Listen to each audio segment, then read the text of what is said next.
Hello student, आज की class में हम बात करने वाले हैं स्टेयर्स टॉपिक पर। कंपटीशन के पॉइंट ऑफ व्यू से हम देखते हैं कि स्टेयर्स के जितने भी पार्ट्स हैं वो हमें कंपटीशन में ज्यादातर देखने को मिलते हैं, जैसे कि राइजर, ट्रेड, लैंडिंग, या फिर हमारा स्ट्रिंगर बीम, या फिर पिच ऑफ स्टेयर्स, या फिर हमारे लाइन ऑफ नोजिंग या वॉकिंग लाइन। इस जितने भी हमारे इंपॉर्टेंट टॉपिक्स हैं, हम अक्सर जितने भी एग्जाम देते हैं, चाहे हमारे वो सेंट्रल लेवल के हो या फिर स्टेट लेवल के, जितने भी हम इंजीनियरिंग के एग्जाम देते हैं, हमें देखने को मिलता है कि इस स्टेयर्स, पार्ट्स ऑफ स्टेयर्स पर, इस टॉपिक पर हमें कुछ इसके पार्ट्स के बारे में कुछ टॉपिक हमें देखने को मिलते हैं। तो स्टेयर्स के जितने भी पार्ट्स हम डिटेल में डिस्कस करेंगे। यहाँ पर मैंने एक डायग्राम बनाया हुआ है, इसको आपको इसकी मदद से आपको बहुत ही डिटेल में समझाया जाएगा। उम्मीद है कि आपको मैं पूरा तरीके से इस टॉपिक को समझा पाऊंगा। तो देखिए, जितने भी स्टूडेंट्स हमारे ये लेक्चर देख रहे हैं, अगर आपको ये लेक्चर पसंद आता है तो इस चैनल को सब्सक्राइब करें, वीडियो को लाइक करें और शेयर करें। चलिए स्टार्ट करते हैं आज का टॉपिक, जिसमें हम बात करेंगे पार्ट्स ऑफ स्टेयर के बारे में। तो देखिए, स्टेयर के जितने भी हमारे पार्ट्स हैं, मैंने यहाँ पर लिखे हुए हैं कि स्टेयर्स के पार्ट्स कौन कौन से हैं, लेकिन हमसे पूछता है कि स्टेयर्स के इस पार्ट का इस जो पार्ट है उसका वर्क क्या है, यानी उसका और उसके साइज से रिलेटेड हमें क्वेश्चन ज्यादा देखने को मिलता है। जैसे कि आपको राइज का वर्क पूछकर राइज क्या होता है और किस काम आता है, और हम पूछेगा इसका साइज क्या है। ट्रेड का साइज पूछ सकता है, वर्क पूछ सकता है, और ये इसकी लोकेशन वगैरह हमें देखने को इस डायग्राम से देखने को मिलेगी। तो देखिए, सबसे पहले बात करते हैं parts of stair and standard sizes, यानी स्टेयर्स के पार्ट कौन कौन से हैं। तो देखें, स्टेयर्स के पार्ट में हम बात कर रहे हैं। यहाँ पर सबसे पहला यहाँ पर हमने लिखा हुआ है, आप देख रहे हैं, ये पूरा एक जो व्हाइट कलर का आपको बॉक्स दिखाई दे रहा है जिसमें ब्लैक बाउंड्री है, उसको हम कहते हैं राइजर। दूसरा, ये जो आपको हैच पार्ट दिखाई दे रहा है जिसमें मैंने रेड कलर की लाइंस यहाँ पर आपको बनाई हुई है, इसे हम कहते हैं ट्रेड। आसान भाषा में समझें अगर इसे, सबसे पहले बात करेंगे हम राइजर। तो देखिए, जितनी भी स्टेयर्स हैं, आपके घरों में अक्सर सीढ़ियां वगैरह होंगी, तो जो सीढ़ी है उस सीढ़ी में हम देखते हैं कि जिस पर हम पैर रखते हैं, जब हम स्टेयर्स पर ऊपर चढ़ते हैं या फिर हम एक मंजिल से दूसरी मंजिल की तरफ हम जाते हैं, जो हमारा वर्टिकल डायरेक्शन में डिस्प्लेसमेंट होता है, यानी वर्टिकल डायरेक्शन में ऊंचाई पर जाते हैं हम, तो उसके लिए हम मदद लेते हैं किसकी? सीढ़ियों की। तो सीढ़ियां हमें क्या करती हैं? हॉरिजॉन्टल डायरेक्शन में या फिर वर्टिकल डायरेक्शन में हमें डिस्प्लेस करती हैं, यानी हमें एक स्थान दूसरे स्थान पर पहुंचाने का काम करती हैं। जैसे अब उस पहुंचाने के लिए हमें किस किस कंपोनेंट की जरूरत पड़ेगी, तो सबसे पहला है हमारा राइजर। तो राइजर क्या है? देखिए, जिस स्टेप जब आप सीढ़ी पर चढ़ते हैं तो जिस पर आप पैर रखते हैं वो हमारा पार्ट कहलाता है ट्रेड। तो आप देख रहे हैं यहां पर मैंने लिखा हुआ है, ये हमारा क्या है? Part trade. ट्रेड क्या काम करता है हमें? देखिए, यहां से लेकर अभी आप यहां पर खड़े हैं, कुछ देर बाद आप यहां पहुंच जाएंगे, यानी चढ़ते हुए आप जाएंगे तो यहां पहुंच जाएंगे, तो आप हॉरिजॉन्टल डायरेक्शन में कुछ चले, यानी आपका डिस्प्लेसमेंट इस स्थान से इस स्थान पर हुआ है, यानी यहां से लेकर यहां तक हुआ है। तो हॉरिजॉन्टल डिस्टेंस कितनी कवर किया आपने? ये वाली। तो जो यहां से लेकर यहां तक की हॉरिजॉन्टल डिस्टेंस का जो डिस्प्लेसमेंट करवाता है वो करवाता है हमारा ट्रेड। यानी आप ये कह सकते हैं कि ट्रेड किसी भी स्टेयर में एक ऐसा पार्ट है जो क्या करता है? हॉरिजॉन्टल डायरेक्शन में डिस्प्लेसमेंट करवाता है। दूसरा, इसका साइज क्या है? तो स्टेयर्स में स्टैंडर्ड साइज की अगर हम बात करें, देखिए, according to side, according to situation, इनके साइज चेंज हो सकते हैं, पर हम बात कर रहे हैं स्टैंडर्ड साइजेस की। तो इसका जो हमारा साइज होता है 25 सेंटीमीटर से लेकर 27 सेंटीमीटर तक हमें इसका साइज देखने को मिलता है। यानी एक स्टेयर में ट्रेड, जिस पर हम पैर रखते हुए ऊपर चलते हैं, यानी जिस पर हमारा पैर रखा जाता है, उस पार्ट को हम क्या कहते हैं? ट्रेड कहते हैं। और ये हम जो हॉरिजॉन्टल डिस्टेंस में, हॉरिजॉन्टल डायरेक्शन में हमें क्या करता है? डिस्प्लेस करता है, हमें यहां से लेके यहां तक पहुंचाने का काम करता है। कौन सा? ट्रेड करता है। दूसरा, अब बात करते हैं राइजर क्या है। तो देखिए, अब आप यहां पर खड़े हुए हैं, यानी स्टेयर पर आप फर्श पर खड़े हुए हैं, आप समझ लीजिए आपके घर का फर्श है या आपका प्लिंथ लेवल है, जब आप यहां से लेके यहां तक पहुंच जाएंगे तो इसका मतलब आपने इतनी हाइट वर्टिकल कवर कर ली। तो वर्टिकल डायरेक्शन में डिस्प्लेस कौन करता है? यानी कमरे की हाइट अगर 3 मीटर है तो हमें 3 मीटर तक ऊंचाई में हमें वर्टिकल डायरेक्शन डिस्प्लेस कौन कराएगा? हमें मदद करता है कौन? राइजर। तो इसका मतलब ये हुआ कि राइजर हमारा स्टेयर्स के अंदर एक ऐसा पार्ट है जो क्या करता है? वर्टिकल डायरेक्शन में डिस्प्लेस करता है, यानी हमें ऊंचाइयों पर ले जाता है, ऊंचाई पर हमें पहुंचाएगा। तो जैसे देखिए, यहां पर यहां से लेके यहां तक हमारी वर्टिकल डायरेक्शन, ये वर्टिकल डायरेक्शन, ये वर्टिकल, ये सारी डिस्टेंस जितनी भी हमारी ये वर्टिकल डायरेक्शन में डिस्प्लेस करने का काम कौन करता है? राइजर। तो अब आता है राइजर का साइज क्या है। तो राइजर का हमारा साइज होता है 15 to 17 सेंटीमीटर। हम राइजर का साइज हमें देखने को मिलता है स्टेयर्स के अंदर, यानी सीढ़ियों के अंदर। अब आता है कि राइजर और स्टेप्स को अगर हम मिला दें तो इसको कंबाइंड फॉर्म को हम क्या कहते हैं? इसको हम कहते हैं, राइजर और ट्रेड अगर मिल जाएगा तो उस कंबाइंड फॉर्म को हम कहते हैं वन स्टेप। यानी हम ये कहेंगे कि स्टेप क्या है?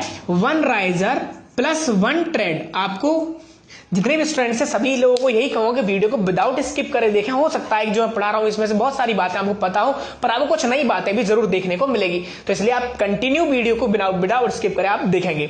तो देखिए स्टेप क्या है। अब हमने यहां पर कहा कि भाई इस स्टेयर्स में हमने राइजर और ट्रेड लगातार देखते जा रहे हैं, एक राइजर एक ट्रेड, एक राइजर एक ट्रेड हमें देखने को मिल रहा है। तो अब बात करेंगे कि राइजर और ट्रेड में इसके कंबाइंड फॉर्म को हम क्या कहते हैं, यानी एक राइजर और एक ट्रेड मिला दिया जाए तो हमारा बनता है 1 स्टेप। अब देखिए इसका मतलब ये हुआ कि एक स्टेप ये हो गया, step number 1, step number 2, step number 3, इस तरीके से 4, 5, 6, 7, 8 इस तरीके से हमारे स्टेप बने। तो अब एक कोई लिमिट भी तो होगी कि कितने स्टेप रख सकते हैं। तो अब देखिए प्लिंथ लेवल से लेकर जब तक आपका ये चौकी, इसे क्या कहते हैं, लैंडिंग, यानी चौकी कहते हैं, जब तक हमारी प्लिंथ लेवल से लैंडिंग नहीं आ जाती तो जो कंटिन्यूटी में हमारे जो स्टेप्स चल रहे हैं इस पूरे ग्रुप ऑफ स्टेप्स को हम कहते हैं 1 फ्लाइट। यानी फ्लाइट क्या चीज है कि ग्रुप ऑफ स्टेप्स कहां से कहां तक, प्लिंथ लेवल से लेकर जब तक लैंडिंग नहीं आ जाती तब तक हमारा क्या कहलाता है, ये 1 फ्लाइट कहलाता है। तो यानी हम कहेंगे कि प्लिंथ हमारा फ्लाइट क्या चीज है, फ्लाइट हमारा ग्रुप ऑफ स्टेप है, यानी स्टेप्स का एक ग्रुप है जिसमें हम क्या बात करते हैं कि यहां से लेके लगातार चलते हो जब हम पहुंच जाएंगे प्लिंथ लेवल से, जब हम ऊपर लैंडिंग तक पहुंच जाएंगे, इस पूरे डिस्टेंस को, ये हमारा पूरा जो ग्रुप ऑफ स्टेप है ये हमारा क्या कहलाता है, फ्लाइट कहलाता है। अब देखिए फ्लाइट समझ गए कि यहां से लेकर, यानी यहां से अगर हम बात करें यहां तक, ये हमारी क्या हो गई, फ्लाइट हो गई, ये हमारी फ्लाइट हो गई। अब देखिए जो इस फ्लाइट में भाई एक लिमिट भी तो होगी कि कितने स्टेप्स हमें कम से कम रखने चाहिए, कितने ज्यादा से ज्यादा रखने चाहिए।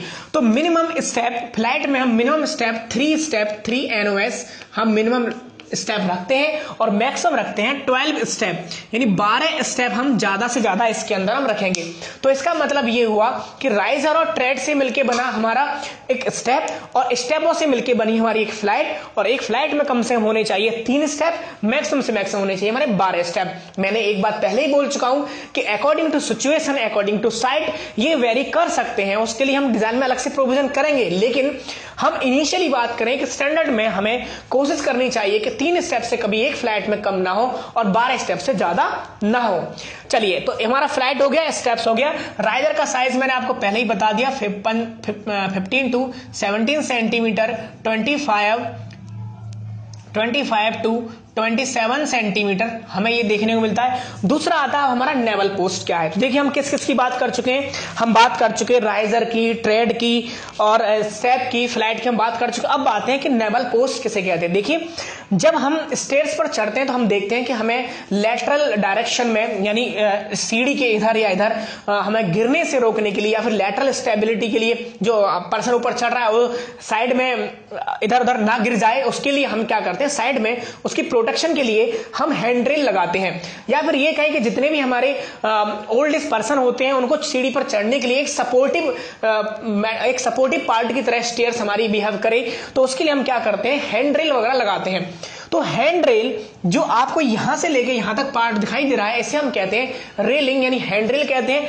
दूसरा जो ये हमारा इसके नीचे जो यहां से स्टेप से लेके यहां तक की जो वर्टिकल हाइट में जो हमारे पार्ट्स लगा हुआ है, इसे हम कहते हैं बैलेस्टर्स। तो क्या कहते हैं, ये बैलेस्टर है, ये हैंड्रेल है, और ये क्या चीज हमारा नेवल पोस्ट। तो नेवल पोस्ट किसी भी प्लिंथ लेवल से जब तक लैंडिंग नहीं आ जाती है वहां पर इन सबको सपोर्ट देने के लिए एक हमारा कॉलम की तरह बिहेव करता है नेवल पोस्ट। तो आपको यहां दिखाई दे रहा होगा नेवल पोस्ट हमारे क्या है, यहां पर लगा हुआ है, और एक नेवल पोस्ट हमारा यहां पर लगाया हुआ है।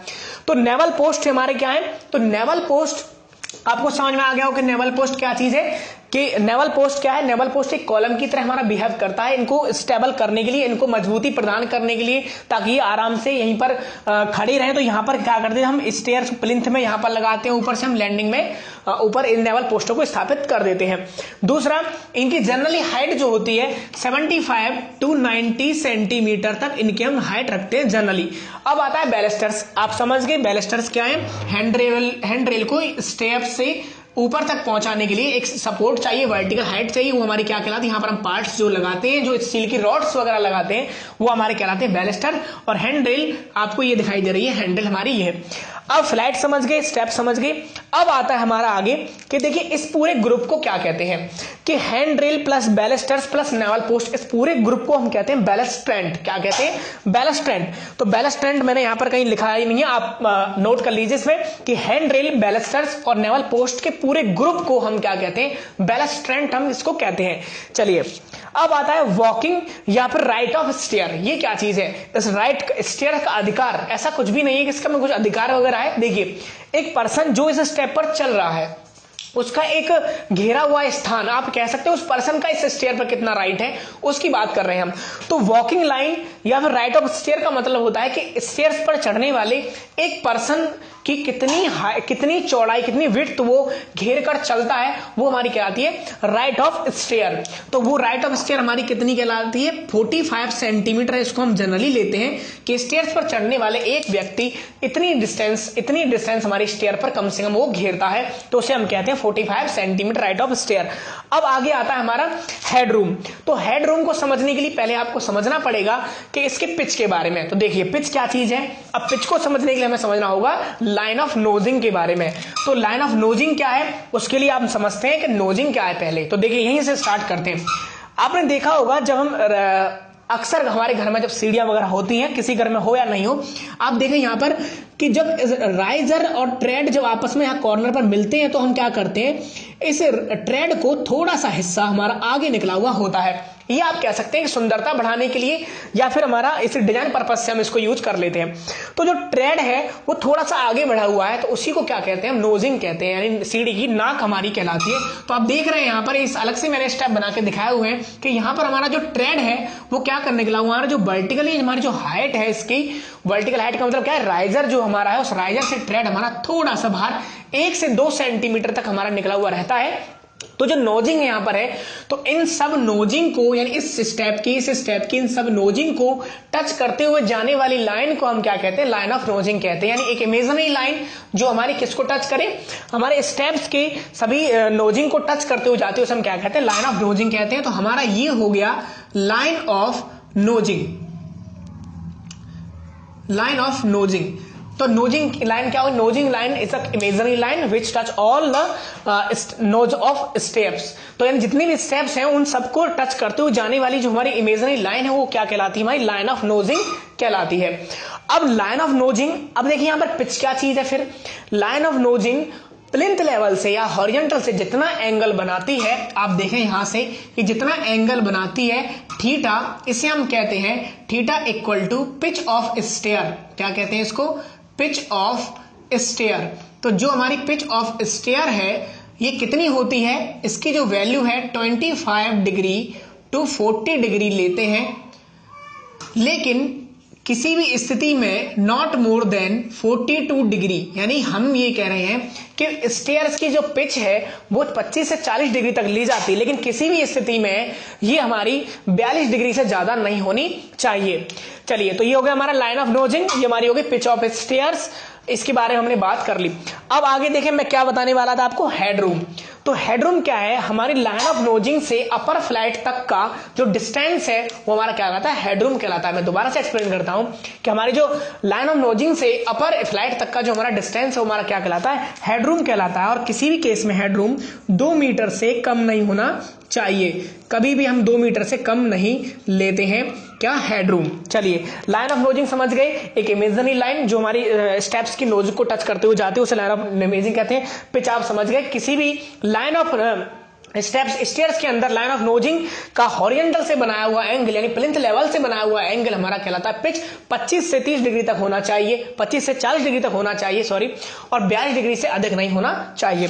आगे हमारा विंडर्स। तो देखिए विंडर्स क्या है, अब हम बात करते हैं विंडर्स क्या है। तो विंडर्स को समझने के लिए हम पहले समझ लेते हैं लैंडिंग को। तो देखें, जब हम चढ़ते हैं स्टेयर्स पर तो हमें एक ऐसी स्टेज आती है कि हम जब स्टेयर्स पर ऐसे चढ़ते हुए जा रहे हैं, फिर हमें यहाँ पर एक हॉरिजॉन्टल पूरा प्लेटफॉर्म सा देखने को मिलता है, फिर इस तरीके से हम चल रहे हैं और उसके बाद हम स्टेयर्स पर ऐसे जाते हैं, यानी हम यहाँ से जाएंगे चढ़ते हुए, फिर यहाँ से घूमेंगे, फिर हम स्टेयर्स पर इस तरीके से चढ़ते जाएंगे।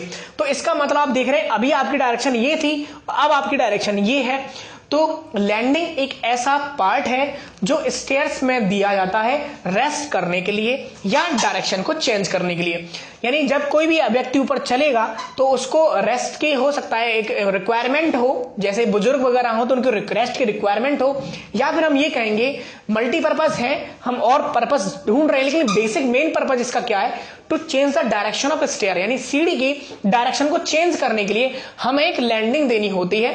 तो वो हमारा जो पूरा प्लेटफॉर्म है, ये प्लेटफॉर्म ही हमारा क्या कहलाता है, लैंडिंग कहलाता है। अब आपको समझ में आ गया होगा लैंडिंग क्या चीज है। तो अब विंडर्स क्या है, अगर किसी केस में लैंडिंग नहीं दी गई है और हमें डायरेक्शन चेंज करनी है, अब आपने देखा होगा ऐसी स्टेयर्स कि आप लगातार चढ़ते जा रहे हैं और घूमते भी गए और आपको कहीं पर भी रेस्ट लेने को नहीं मिला। यानी आपके घर में ऐसी भी स्टेयर्स होंगी कि आप सीधे सीधे उसमें चढ़ते जा रहे हैं और हमें एक त्रिभुजाकार यानी ट्रायंगुलर शेप में तिरछे कुछ हमें स्टेप्स देखने को मिलते हैं। यही स्टेप हमारे क्या हुए, थोड़ा टेढ़े हो जाए, यहां पर आके ये स्टेप हमारा थोड़ा टेढ़ा हो जाए, फिर टेढ़ा हो जाए, फिर और टेढ़ा होकर ऊपर मुड़ता जाए। तो जो टेढ़े स्टेप्स हैं उन्हीं को हम क्या कहते हैं, विंडर्स कहते हैं। यानी हम ये कहेंगे विंडर्स क्या कहलाते हैं कि किसी भी स्टेयर्स में ऐसे पार्ट जिसमें हम लैंडिंग ना दें और हमें स्टेयर्स की डायरेक्शन को चेंज करना पड़ जाए, तो उस केस में हम क्या करते हैं, विंडर्स प्रोवाइड करते हैं। आप समझ गए होंगे मैं क्या कहना चाह रहा हूं, जो स्टेप्स हैं वो टेढ़े हो जाएं और ऐसे घूमते घूमते, ऐसे एक स्टेप हमारा ऐसे चल रहे हैं स्टेप, तो ये स्टेप हमारा ऐसे हो जाए, फिर तीसरा स्टेप हमारा ऐसे हो जाए। तो इस टाइप के स्टेप यानी यहां से आ रहे हैं हम सीधे ऐसे घूमते हुए ऐसे चले गए, तो वो जो ट्रायंगुलर शेप के जो स्टेप होते हैं उन्हें हम विंडर्स कहते हैं। अगर वो तीन है या फिर अगर वो 5 है, तो जो बीच वाला जो हमारा होगा उसे काइट विंडर कहते हैं। अब आपको समझ में आएगा विंडर एंड काइट विंडर में डिफरेंस क्या है, पूछ लेता है ये कि विंडर्स क्या है, तो कहेंगे हम कि लैंडिंग ना दी जाए उस केस में डायरेक्शन चेंज करने के लिए विंडर का यूज करते हैं। और अगर विंडर हमारे 3 है या 5 है तो उसमें जो बीच वाला विंडर होगा उसे हम काइट विंडर के नाम से हम जानते हैं। अब लास्ट में हम लेक्चर समाप्त करने से पहले ये भी समझ लेते हैं कि स्ट्रिंगर क्या है। देखिए जितने भी स्टेप्स हैं आप देख रहे हैं यहाँ पर, इन सब स्टेप को सपोर्ट करने के लिए यहाँ पर एक बीम टाइप हमारी लगी हुई है, तो इस बीम को हम कहते हैं स्ट्रिंगर बीम। और इस बीम को क्या कहते हैं, स्ट्रिंगर बीम। और एक इमेजिनरी लाइन जो इन सबको स्टेप को टच करते हुए जाए उसे हम कहते हैं स्ट्रिंगर लाइन। और सबसे बॉटम सरफेस जो हम जब सीढ़ी पर चढ़ रहे हैं और साइड से ऐसे आप टच कर पाए इसकी बॉटम सरफेस को, उसे हम कहते हैं वेस्ट या सोफिट। ठीक है, वेस्ट या सोफिट। तो ये थे हमारे पार्ट्स ऑफ स्टेयर्स जो हमने डिटेल में डिस्कस किया। और साथ साथ कभी बार पूछा था स्कोटिया क्या है, तो स्कोटिया क्या है, नोजिंग के साथ में एक लकड़ी के गुटके लगाए जाते हैं और हम क्या कहते हैं, स्कोटिया कहते हैं, याद रखेंगे आप। अब बात कर लेते हैं कि इनके कुछ पैरामीटर्स हैं कि भाई राइज और ट्रेड का सम कितना होना चाहिए। तो आप सम करते जाइए, यहां पर कितना है हमारा, ये हो जाएगा 40 to 45 इसकी रेंज रखते हैं हम सेंटीमीटर में। जब मल्टीप्लाई करेंगे इसका तो 375 से 450 तक इसकी हमारी रेंज रहेगी सेंटीमीटर में। t+2r करिए, t हमारा 25 है, 2r करिए कितना हो जाएगा 55 से 65 सेंटीमीटर तक हम इसकी रेंज लेते हैं। तो ये कुछ पैरामीटर्स आपको याद रखने, पूछ सकता है कि किसी भी स्टेयर के अंदर हमारा राइज और ट्रेड का सम कितना होना चाहिए। तो ये हमारी कुछ आज की क्लास थी, उम्मीद करता हूं आपको समझ में भी आया होगा। और लेकिन लेक्चर्स को अगर समझ में आया है तो विदाउट आपको लाइक जरूर करना है। लाइक एक ऑनलाइन क्लासेस में एक एनर्जी की तरह वर्क करती है, जो कि हमें आपके लाइक्स देखने, कमेंट वीडियो के आते हैं तो हमें रिप्लाई भी हम जरूर करते हैं। शायद ही ऐसा अब तक कोई ऐसा कमेंट किसी ने किया हो जिसका हमने रिप्लाई ना दिया हो, तो रिप्लाई हम जरूर करते हैं। जो प्रॉब्लम से शेयर कीजिए और लेकिन वीडियो को भी साथ साथ शेयर करते जाइएगा। धन्यवाद, मिलते हैं नेक्स्ट क्लास में।